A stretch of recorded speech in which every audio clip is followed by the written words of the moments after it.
एक बार एक आदमी एक फकीर के पास गया।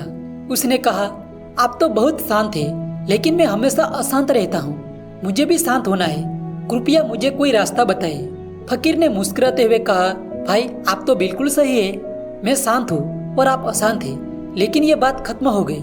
मैं कभी आपके पास यह पूछने नहीं आया कि आप अशांत हैं। आदमी ने थोड़ी देर सोचा और फिर बोला, आप ठीक कहते हैं, लेकिन मुझे आपके जैसा होना है, मुझे रास्ता बताइए। फकीर ने जवाब दिया, अगर आप मुझ जैसा होने की कोशिश करेंगे तो आप और भी अशांत हो जाएंगे।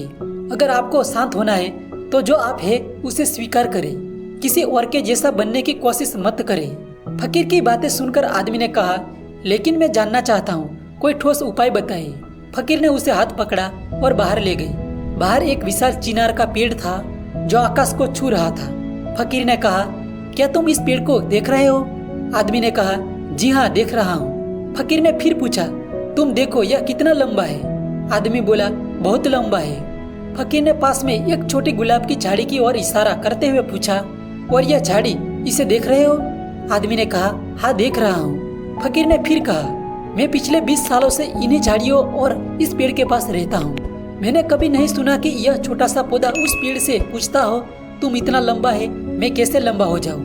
यह छोटा पौधा अपने छोटे होने पर खुश है और वही बड़े पौधे की खुशी है। फकीर ने समझाया, बड़े और छोटे होने का कोई सवाल नहीं है, जो है वह है।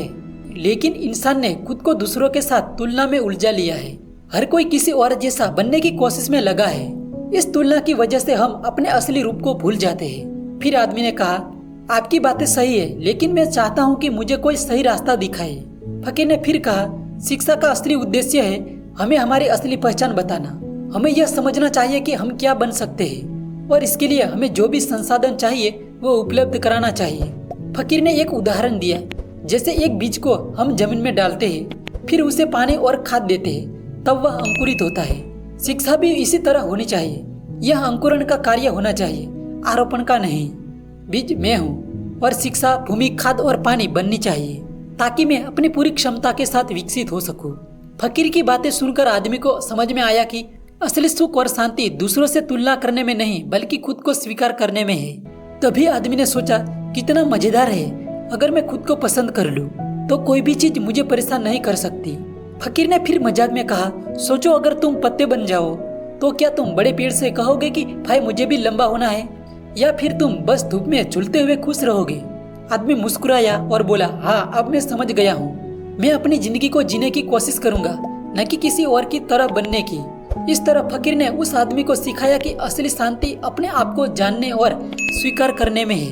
हमें दूसरों की तरह बनने की कोशिश करने के बजाय अपने अंदर की क्षमता को पहचानना चाहिए। एक दिन जब हम अपनी सच्ची पहचान पा लेंगे, तब हम न केवल अपने लिए बल्कि दूसरों के लिए भी खुशी और संगीत पैदा कर सकते हैं। यही है असली आनंद। और जब हम सभी अपने अंदर की सच्चाई को पहचान लेंगे, तब हम धरती पर स्वर्ग का अनुभव कर सकते हैं।